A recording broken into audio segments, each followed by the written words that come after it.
때 시골 목사로 와서 여러분들과 함께 말씀을 나눴는데 이제 또 사역지를 옮겨서 다시 여러분들을 만나게 돼서 참 감사합니다. 올 수 있는 그런 상황이 아니었는데 우리 안기조 장로님께서 또 연락을 해주시고 그리고 또 이렇게 불러주셔서 여러분들과 함께 이 말씀을 나눌 수 있게 된 것을 영광으로 생각하고, 또 무엇보다 문화선교회, 우리 지금 한국교회가 전도가 잘 안 되고 교회의 전도가 실패하는 그런 상황들 가운데 가장 중요한 역할을 맡고 있는 우리 CTS 기독교 방송에 와서 함께 이 말씀을 나눌 수 있게 돼서 너무나 감사합니다. 오늘은 특별히 비유에 관한 말씀을 함께 나누려고 제가 준비를 했는데, 처음에 말씀을 전하라고 부탁을 하셨을 때 어떤 말씀을 전할까 고민하다가 제가 이 말씀을 골랐습니다. 특별히 오늘 말씀은 아주 어려운 비유 중에 하나인 그런 말씀인데요. 비유는 굉장히 중요합니다. 물론 성경 말씀 중에 중요하지 않은 것이 하나도 없지만 비유는 특별히 중요한 말씀들입니다. 자유주의 신학자들이 성경을 본래적인 것과 비본래적인 것으로 나눌 때 그때 특히 복음서에서는 어떤 것이 예수님의 본래적인 말씀이고 어떤 것이 이제 추가되고 첨가된 것인가에 대한 그런 논의가 활발하게 이루어졌습니다. 그때 복음서를 잘라내고 또 비본질적인 것을 제거하고 이렇게 잘라내는 그런 과정을 지났는데, 맨 마지막에 다 정리하고 더 이상 부인하려야 부인할 수 없는 마지막 그 원래 본래적인 것, 가장 예수님이 말씀하신 본래의 말씀을 추려냈을 때 맨 마지막까지 남은 것이 두 가지인데, 한 가지가 산상수훈이고 또 한 가지는 비유들이었습니다. 그러니까 우리가 신앙을 가지고 있는 사람들, 특별히 성경을 하나님의 말씀으로 받아들이고 있는 신앙인들이라면 특히 사복음서에 있어서 비유와 또 산상수훈의 말씀은 굉장히 중요하게 우리가 봐야 될 말씀이고 신앙의 가장 기본으로 삼아야 된다, 이렇게 볼 수가 있습니다.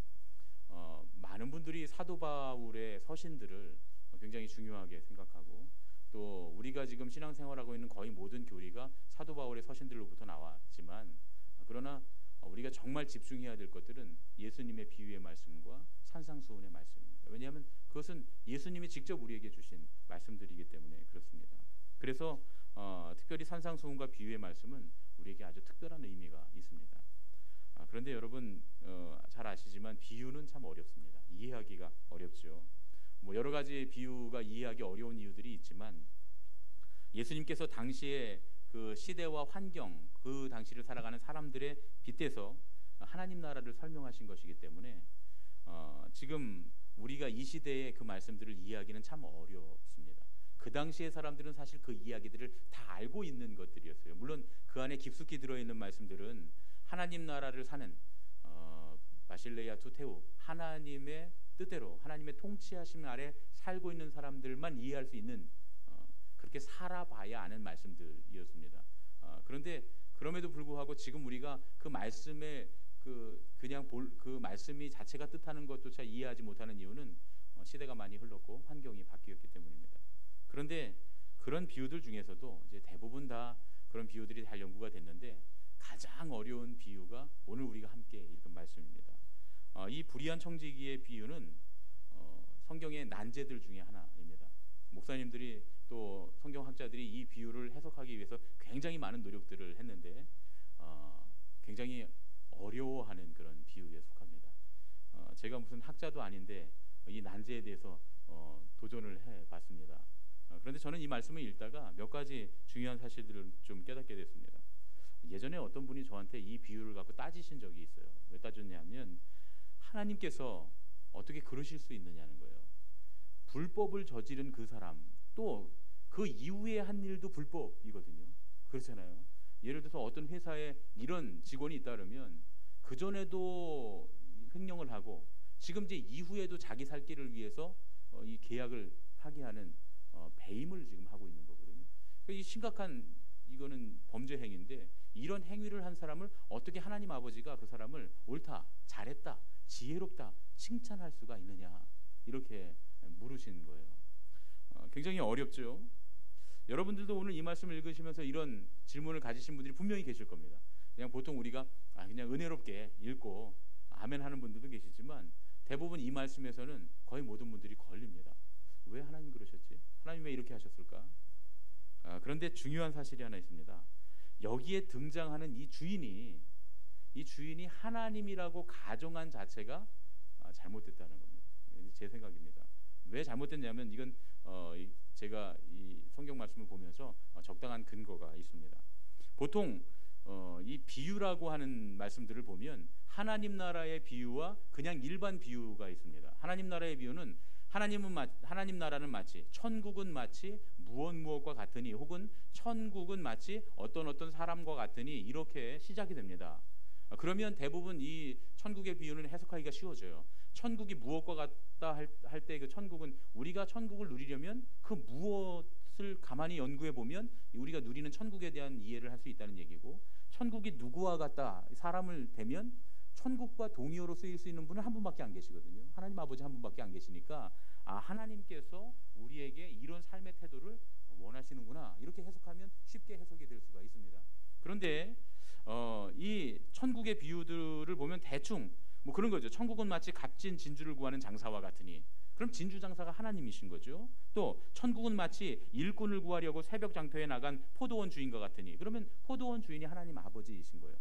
이 포도원 주인의 비유도 좀 난제입니다.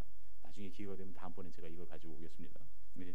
천국은 마치 좋은 씨를 자기 땅에 뿌린 사람과 같으니, 그럼 그 밭 주인이 씨를 뿌린 사람이 하나님 아버지신 거예요. 하나님 아버지가 이렇게 생각하고 계시다 이렇게 해석하면 됩니다. 그런데 오늘 본문은 천국은 무엇과 같으니 혹은 천국은 누구누구와 같으니라고 하는 전제가 들어있지 않습니다. 무슨 얘기일까요? 이 주인이 하나님 아버지는 아니란 얘기입니다. 그렇게 해석할 수 있습니다. 이 공식은 거의 성경의 모든 복음서에 나오는 비유에 동일하게 적용되기 때문에 이거는 제가 한 말에 굉장히 타당성이 있다고 여러분들이 보셔도 됩니다. 오늘 이 비유의 내용은 이렇습니다. 하나님 아버지가 아니라 그냥 일반적으로 요즘 우리 현대에 빗대 보면 어떤 회사의 회장님이 있었어요. 여긴 감경철 회장님이시니까 감경철 회장님이 이렇게 보다 보니까 이 재무를 맡은, 죄송합니다, 여기 그렇다는 건 아니고 재무를 맡은 부장님이 김 부장님인데 맞습니까? 예, 정 부장님으로 하겠습니다. 재무를 맡은 김 부장님이 회사의 공금을 횡령한다는 얘기가 들리는 거예요. 화가 난 감 회장님이 이제 감사에 들어가는 겁니다. 그래서 감사에 전격적으로 재무감사에 들어간다. 그리고 당신 조심해. 이제 이 회사 퇴사할 준비해. 화가 나서 이제 얘기를 하신 거예요. 이 이야기를 듣고 이제 김 부장님이 고민에 빠진 거예요. 분명히 재무감사를 하면서 이제 하다 보면 횡령한 사실들이 크게 드러나게 될 텐데 살 길이 이제 막연해진 거죠. 퇴직을 해야 되고 이제 먹고 살 길이 막막하니까 한 가지 꾀를 냅니다. 어떤 꾀냐면 이 거래처들을 다 불러 모으는 거예요. 지사장들을 다 불러 모은 겁니다. 그래서 지사장님들 다 오시라 그래서 지사장님 우리 본사와 계약돼 있는 거 이런 것 중에 좀 유리하게 제가 계약서를 고쳐드리겠습니다 하고 이제 예전에 했던 계약들을 다 고치는 거죠. 그렇게 고쳐서 뭐 또 거래처들 다 불러 모아서 계약을 그 거래처에 유리하게 바꿔주는 겁니다. 다 바꿔준 거예요. 그랬더니 이 거래처 사장님들이랑 지사장님들이 다 신이 났어요. 여기 김 부장님 최고라고 말이죠. 나중에 우리 저기 지사에 한번 혹시 우리 회사에 한번 오시라고 밥이라도 한 끼 사드리겠다고. 그러면 이제 밥만 얻어 먹으러 다녀도 이제 남은 인생이 풍요로워지는 거죠. 이제 그런 지혜를 냈습니다. 지혜라기보다는 이거는 일종의 꾀를 냈습니다. 그런데 이 사실조차도 회장님이 알아버리는 거예요. 이제 데려다가 아주 혼구멍을 내고 감옥에 보내버려야 되겠다. 이게 처음엔 퇴사만 시키려고 그랬는데 이 정도로 심각하면 이거 감옥에 보내버려야 되겠다 이렇게 생각을 하고 있는데 갑자기 이런 생각이 듭니다.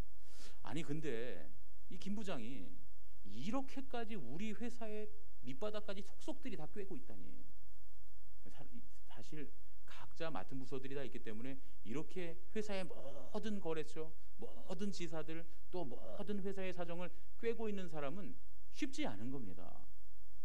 이런 한 사람을 키우는 일은 거의 불가능한 일에 가까운 일이죠. 이 사람은 어떤 면에서는 보니까 굉장히 대단한 사람인 거예요. 어떤 면에서 대단하냐면 회사의 사정을 다 알고 있고 또 회사의 필요를 정확하게 알고 있고 지사들이나 거래처들의 필요를 정확하게 알고 있는 소통의 달인이었던 거예요. 소통의 달인이었던 겁니다. 그래서 회장님 불러서 이제 김 부장님께 이렇게 말하는 겁니다. 자네가 횡령한 걸 생각하면 내가 괘씸해서 당장 내가 잘라버리고 감옥에 쳐넣고 싶지만, 이 거래처들이나 회사의 여러 이 부서들과 또 이 지사들과 이 소통하는 모습을 보니까 상당히 자네가 똑똑한 사람이야. 이게 똑똑한 걸로 치면 둘째가 라면 서럽죠. 횡령을 그렇게 많이 할 정도면 굉장히 똑똑한 사람 아닙니까? 당신 굉장히 똑똑한 사람이야. 내가 이번에 당장 잘라버리고 감옥에 보내고 싶지만 다음번에 그럼 내가 진짜 그때는 잘라버리고 감옥에 보낼 거야. 그런데 내가 이번 한 번은 용서를 해줄 테니까 자네가 갖고 있는 그 소통의 능력과 또 재능을 가지고, 그 똑똑한 걸 가지고 회사를 일해서 한 번만 더 일해봐. 그럼 내가 당신이 횡령하지 않을 정도로 내가 후하게 대우를 해줄게. 이렇게 이야기했다는 거예요. 여러분, 이 얘기가 좀 이해가 되십니까? 세상에서는 하나님과 좀 윤리적인 면, 도덕적인 면을 빼놓고 이익에 관해서만 생각해 본다면, 세상 사람들은, 세상 기업들은 다 이익을 추구하잖아요. 이익의 측면에서 본다면 오히려 지금 잃어버린 이익보다 이 사람을 통해서 얻을 수 있는 이익이 훨씬 클 때 얼마든지 결정할 수 있는 일이라는 거예요.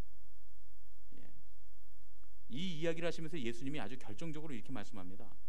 이 세대의 아들들이 자기 시대에 있어서는 빛의 아들들보다 더 지혜로움이니라.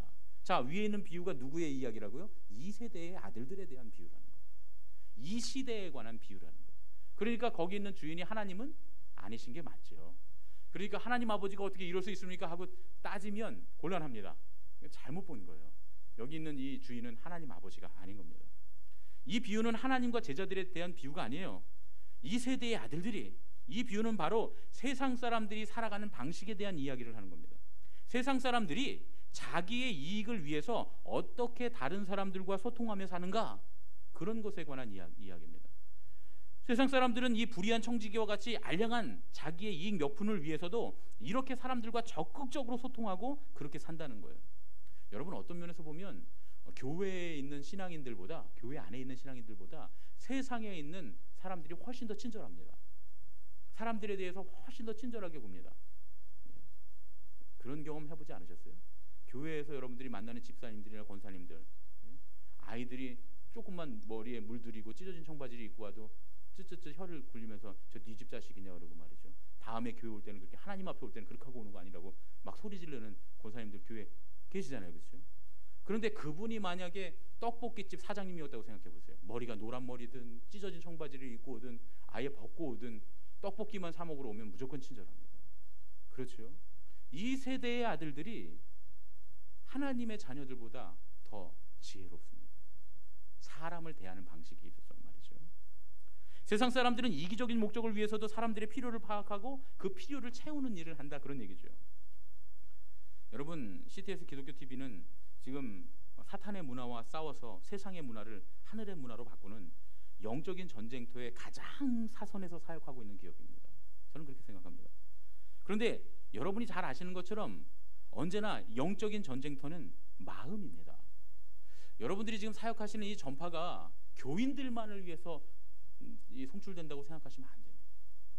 사실은 어느 구두방에 있는 집사님이 이 CTS TV를 보면서 구두를 수선하시고 하루 종일 앉아 계실 때 그 구두를 수선하러 오는 모든 사람들이 CTS 방송을 보고 가는 거예요. 실제로 우리 기독교인들, 신앙인들의 기업들에서 CTS 기독교 TV를 틀어놓으신 분들이 굉장히 많이 있습니다. 그리고 실제로 그 TV를 보고 나도 예수님을 믿어야 되겠다 결심하고 예수 믿은 간증들이 저는 여러 분 만났어요. 그러니까 여러분들이 지금 송출하고 있는 방송이 교인들이 만족하게 하기 위해서 하는 방송만은 아니라는 걸 기억하셔야 돼요. 여러분들은 지금 영적인 전쟁터에 가장 사선에 있는 분들입니다. 그런데 중요한 건 마음을 움직여야 한다는 거예요. 마음을. 우리끼리만 즐겁고 우리끼리만 좋아서는 안 된다는 거예요. 지금의 교회가 그렇잖아요. 우리들끼리만 만족하면 그만이지 세상의 마음을 도무지 얻으려 하지 않습니다. 여러분, 마음을 얻어야 그 영혼까지 얻을 수 있습니다. 내가 당연히 그게 맞는 걸 알아요. 그러나 그럼에도 불구하고 기분 나쁘면 안 합니다. 이단에 가 있는 사람들이 거기가 이단인 줄 알아요. 왜냐하면 이상하잖아요. 그런데 그 이단에 왜 가 있냐 하면 그 사람들이 그렇게 나를 사랑해 주니까 마음이 움직여서 거기 가 있다는 거예요. 교회가 옳은 줄 압니다. 교회가 하는 일들, 교회에서 하는 말들이, 교인들이 하는 말이 따박따박 옳은 말인 줄 다 알아요. 그런데 교회 왜 가기 싫습니까? 교인들이 싫었어요. 마음에 기분이 나빠서. 그러니까 우리가 마음을 얻어야 영혼까지 얻을 수 있다고 하는 지혜를 잊어버려서는 안 됩니다. 그런데 지금 현대 교회는 우리끼리 만족하면 그만이지 도무지 세상 사람들의 마음을 얻으려고 하지 않습니다. 우리 주님의 이름을 찬양하며 귀히 여기지만 그러나 사실은 그렇게 하는 동안에 세상에서는 주님의 이름이 땅바닥에 떨어진 지 오래됐습니다. 세상에서 주님의 이름이 밟히고 있는 중이에요. 누구 때문입니까? 그들 때문입니까? 사실은 우리 때문이죠. 제가 한국 교회사를 배울 때 우리 교회 교수님이 해주신 말씀 중에 이런 얘기가 있습니다. 실제로 일본에 있었던 어떤 이 도서관에서 발견된 사료인데 직접 찾으신 사료라 그래요. 3.1 만세 운동이 일어났을 때 만주에서도 크게 3.1 만세 운동이 일어났는데 한 일본인 경찰서에서 실제로 있었던 일입니다. 경찰서장이 형사들과 순사들을 불러 모아놓고 3.1 운동의 주모자들을 잡아오라 이렇게 명령을 합니다. 그랬더니 형사들과 순사들이 누가 주모자인지 어떻게 합니까? 하고 물어봅니다. 그래서 경찰서장이 뭐라 그랬냐면 기독교인이냐고 물어봐서 기독교인이라 그러면 주모자단 말이죠. 그때 또 순사들과 형사들이 물어봅니다. 그러면 잡혀갈 줄 알고 누가 자기가 기독교인이라고 말합니까? 그랬더니 정확하게 거기에 사료에 이렇게 적혀 있었다 그래요. 그들은 거짓말을 할 줄 모른다. 예, 일본인 경찰서장이 한 말입니다. 예수님도 모르는 사람이에요. 그 당시에 우리 한국 기독교 인구가 2%가 되지 않았습니다. 실제로 3.1 만세 운동에 가장 많이 참여한 사람들은 천도교인들이었어요. 그런데 그럼에도 불구하고 왜 기독교인들이 주모자라고 여겨졌는지 여러분 생각할 수 있겠습니까? 3.1 운동 당시에 모든 사람들이 기독교인이라면 그들은 애국자요, 지도자요, 믿을 만한 사람, 신뢰할 만한 사람, 우리를 대표할 만한 사람이라고 생각했습니다. 심지어 일본인 경찰서장까지도 한국의 기독교인들을 그렇게 평가했다는 거예요. 그런데 지금 우리가 어떻습니까? 지금은 기독교인이라 그러면 교회 다닌다고 하면 세상 사람들한테 자기들만 아는 이기적인 사람들, 말만 뻔질을 하고 삶은 전혀 엉망인 사람들, 겉과 속이 다른 표리부동한 인간들, 세상이 우리를 그렇게 평가하고 있다고 하는 사실을 잊어버려서는 안 된다 그런 얘기죠. 여러분, 전도를 한답시고 아파트 초인종을 누릅니다. 띵동, 누구세요? 물 좀 얻어 마시러 왔어요. 아파트 10층에 왜 물을 얻어 마시러 올라갑니까? 그건 그렇다 치고 일단 문을 열면 일단 발부터 끼워 넣는다는, 발부터 끼워 넣으라는 거예요. 그리고 복음을 전한다는 거예요. 여러분, 이런 웃지 못할 일들이 한국 교회의 전도 방법이라고 하는 이름으로 널리 자행되고 있습니다. 지금은 이단들이 그대로 따라하고 있어요. 거짓말하고 속여서 사람들에게 복음을 전한다고 합니다. 어떤 믿지 않는 청년이 제가 인터넷에 몇 군데 이렇게 제가 커뮤니티에 가입하고 거기서 활동을 하는데 사진, 우리나라 최대 사진 사이트에도 제가 활동을 하고 또 몇 가지 이제 제가 활동하는 그런 곳들이 있는데, 그런데 보면 굉장히 싫어요. 전도하는 사람들. 어떤 남자가 뭐라 그랬냐면 그렇게 발을 집어넣으면 발이 부러지든 말든 문을 쾅 닫아버릴 거라는 거예요. 제가 인터넷에서 본 얘기인데, 그 커뮤니티에서 본 얘기인데 어떤 사람이 그런 얘기를 했어요. 전도하러 여자분이 2분 오셨다는 거예요.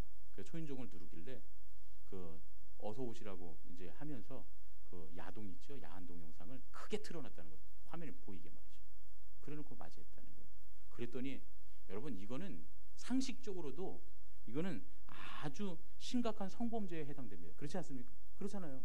일반적으로 여자분들이 왔는데 그걸 틀어놓고 보여준다고 뭐 어서 오시라 그런다면 이거는 경찰에 신고하면 성범죄에 속하는 거죠. 충분히 그럴 수 있습니다. 그런데요, 그 밑에 달린 댓글들을 보면 뭐라 그런지 아세요? 진짜 좋은 방법이라. 자기들도 그렇게 하겠다고 말이죠. 그렇게 우리들을 혐오합니다.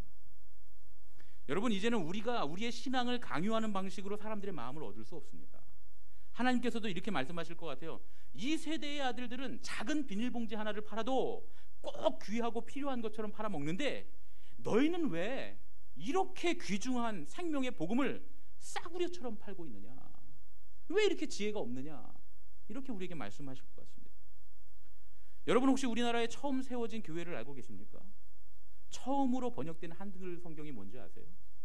우리나라 첫 번째 성경과 교회에 관한 말씀을 제가 잠깐 드리겠습니다. 서상윤이라고 하는 사람이 있어요. 양반 가문에서 태어났습니다. 황해도 송천에서 태어났는데 13세의 나이에 부모를 여의고 고향을 떠나서 만주의 고려문이라고 하는 곳에서 홍삼 장사를 시작합니다. 그러다가 돌림병에 걸리게 돼요. 그가 다 죽어가고 있을 때 마침 중국에 와 있던 맥킨타이어 선교사가 그를 정성껏 간호해서 살려줍니다. 역병이 돌면 금주를 치고 격리를 하는데 자기 목숨도 아끼지 않고 와서 치료를 해준 거죠. 죽을 병에서 회복된 서상윤이 뭐라고 하냐면 형제도 친구도 나를 버렸는데 도대체 예수가 누구이길래 생명부지의 죽은 개와도 같은 나를 이렇게 살려주는가? 그래서 예수 믿는 도를 알아보고자 한다. 이렇게 말하고 예수님을 영접합니다. 그래서 그가 로스와 맥킨타이어 선교사를 도와서 그들에게 한글을 가르쳐주고 다른 3명의 사람들과 함께 우리나라 말로 된 첫 번째 성경, 예수성교 누가복음전서, 우리 글로 이 성경을 편찬하게 됩니다. 그러고는 그 성경을 가지고 박물장사가 돼서 자기의 고향으로 돌아갑니다. 이런 분들을 권서전도자라 그러거든요. 자기 보찜에 넣고 성경을 팔면서 가는 거예요. 재밌는 이야기라고 말이죠. 뭐 박시전 뭐 이런 것처럼, 홍길동전 이런 것처럼 재밌는 이야기라고 팔면서 복음을 전하면서 갑니다. 그리고 마침내 자기의 고향인 황해도 송천, 솔래 그곳에 돌아가서 사람들을 전도하고 우리나라 첫 번째 교회인 송천교회, 소래교회, 황해도 소래교회를 세우게 됩니다. 지금은 뭐 흔적도 없이 사라진 교회이지만 우리나라 첫 번째 교회, 첫 번째 성경이 그렇게 탄생되었다. 그런 이야기죠. 만일 맥킨타이어 선교사가 죽어가고 있는 서상윤에게 강제로 지금처럼 예수님 영접하라고 말이죠, 영접 기도하라고 이렇게 했다면 아마 절대로 예수님 믿지 않았을 겁니다. 그러나 맥킨타이어 선교사가 그에게 사랑을 베풀어서 헌신했을 때 그는 그 안에서 예수님이란 말 한마디 하지 않았지만 그럼에도 불구하고 사랑을 발견하고 평생 자발적으로 예수님께 헌신하는 진정한 신앙인이 되었다. 그런 얘기죠. 여러분, 우리나라에 처음 복음이 들어왔을 때 선교사들이 자기들의 신념을 우리에게 전달하지 않았습니다. 그들은 교회를 짓기보다 먼저 학교를 짓고 병원을 지었어요. 알렌의 재중원, 우리가 잘 알고 있는 선교사의 병원 아닙니까? 이화학당, 배재학당, 이름만 들어도 자랑스러운 선교사들이 세운 학교들입니다. 그곳에서 사람들의 생명을 살려내고 인재들을 키워냅니다. 나는 가난한 시골 농부의 자식인데 왜 저 파란 눈의 선교사들이 나를 이렇게 가르쳐 줄까? 신문물을 가르쳐 줄까? 나는 노비의 자식인데 왜 저렇게 나를 위해 장학금까지 만들어가면서 저들이 나를 위해 헌신하는 걸까? 나는 아무런 가치가 없는 거리에 죽어가고 있는 쓰러져 있는 불황자인데 왜 나를 살리기 위해서 저들이 저렇게 애를 쓸까? 그런데 결국 그 병자들이 살아나서 한국 초대교회의 일꾼이 됐고 그 학생들이 배워서 한국 근대사의 주역들이 다 됐습니다. 누군가 그들의 가슴에 뜨거운 그리스도의 사랑을 심어 그들을 그런 신앙인으로 만들었던 겁니다. 여러분, 우리는 누군가에게 뜨거운 사람이었던 적이 있습니까? 누군가 우리의 모습을 보며 네가 믿는 예수가 도대체 누구이기에? 그렇게 영접할 수 있다면 얼마나 좋겠습니까? 누군가 그냥 CTS 기독교 방송 TV를 스쳐 지나갔을 뿐인데 저런 훌륭한 일을 기독교인들이 하고 있네. 그럴 수 있다면 얼마나 좋을까요? 만약에 그렇다면 주님께서 이렇게 말씀하실 겁니다. 이 세대의 아들들보다 더 너희들이 지혜롭구나, 나의 자녀들아. 다시 한번 말씀드리지만 CTS 기독교 TV는 영적인 전쟁터에 가장 사선에서 사역하고 있는 하나님의 기업입니다. 여러분도 그렇게 믿고 계시죠? 그런 사명감으로 사역하고 계시죠? 예, 그럴 줄로 압니다. 영적인 전쟁터는 언제나 마음입니다. 우리가 사람들의 마음을 얻어야 합니다. 불의한 청지기에게 주님께서 그 주인이 칭찬했던 것 한 가지가 뭐냐 하면 주님도 동의하시는 거겠죠. 그 한 가지는 뭐냐 하면 사람들의 마음을 얻은 것입니다. 우리는 사람들의 마음을 얻음으로써 그들의 영혼을 구원하기 위해서 함께 일하고 있는 겁니다. 그래서 여러분들에게 좀 부탁을 드리고 싶습니다. 세상의 마음을 얻는, 사람들의 마음을 얻는 그런 여러분들이 되어주시길 부탁드립니다. 여러분들이 만드시는 프로그램이 세상의 마음을 얻을 수만 있다면 그것보다 더 이 영적인 전쟁에 있어서 강력한 무기는 없을 줄로 믿습니다. 이미 구원받은 우리 교인들의 눈치는 좀 덜 보시면 좋겠어요. 그 사람들을 위한 프로그램도 물론 만들어야 되지만, 우리 신앙하고 있는 사람들을 위한 프로그램들 만들어야 되지만, 할 수 있으면 죽어가는 영혼들을 위한, 그들의 마음을 얻는, 그들에게 복음을 전하는 그런 일에 크게 쓰임받는 진짜 복음방송, 우리 CTS 기독교 TV와 복음의 일꾼들이 다 되시기를 예수님의 이름으로 축복합니다. 기도하겠습니다. 사랑의 아버지 하나님, 부족하고 미약한 종, 무익한 종이 주님 오늘 CTS 기독교 TV 방송에 와서 주님의 일을 감당하고 있는, 세상의 영적인 전쟁의 가장 사선에서 주님 가장 치열하게 싸우고 있는 우리 CTS 기독교 TV 직원들과 함께 하나님의 말씀을 나누었습니다. 주님, 우리에게 말씀하십니다. 이 세대의 아들들보다 더 지혜로워지라고, 이 세대의 아들들보다 더 세상의 마음을 얻고 사람들의 마음을 얻어 알량한 몇 푼의 이익을 위해서가 아니라 그들의 생명을 구원하기 위해 그들의 마음을 얻어 그들의 영혼을 구원하는 사람들이 되라고 우리에게 말씀하시는 줄로 믿습니다. 오늘 이 시간 우리가 함께 결단하고 함께 도우며 이 일을 이뤄나갈 수 있도록 인도하여 주시옵소서. CTS 기독교 TV에서 송출되는 라디오와 또한 TV의 모든 영상들, 모든 메시지들이 이 세상을 변화시키고 감동시킬 만한 그런 메시지들이 되게 하여 주시고 그들의 마음을 얻어 결국 이 세상의 영혼들을 얻어내는 귀한 사역이 될 수 있도록 주님 함께하여 주시옵소서. 이제는 우리 주 예수 그리스도의 은혜와 하나님 아버지의 지극하신 사랑과 성령님의 교통하시고 인도하심이 이제 지혜로운 하나님의 자녀들이 되어 이 세대의 사람들보다 더욱더 지혜로워 세상의 마음을 얻어 그들의 영혼을 구원하기를 원하는 CTS 기독교 TV 우리 강경철 회장님과 또한 모든 직원들, 또한 이 TV 또 라디오 모든 방송 송출되는 모든 전파를 받고 그것을 통해 주님을 만나게 될 모든 영혼들 위해 이제부터 영원까지 함께하여 주셨기만을 간절히 축원하옵나이다. 아멘.